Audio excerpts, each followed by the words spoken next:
Ito yung karaniwang problema pag nagkakaroon tayo ng leak sa ating makina. Nagkakaroon ng leak sa may valve cover. Ito yung pinapalitan natin, yung valve cover gasket.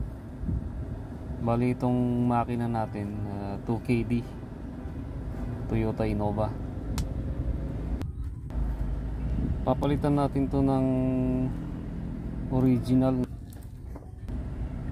Nasa 700, around 700 yung presyo niya. Sa mga gustong mag DIY nito, ingat lang tayo sa mga rubber seal nya, yung rubber seal ng injector tsaka yung sa may fuel lines. Yung rubber seal sa fuel lines, yun ang tatanggalin mo bago mo aangatin yung valve cover.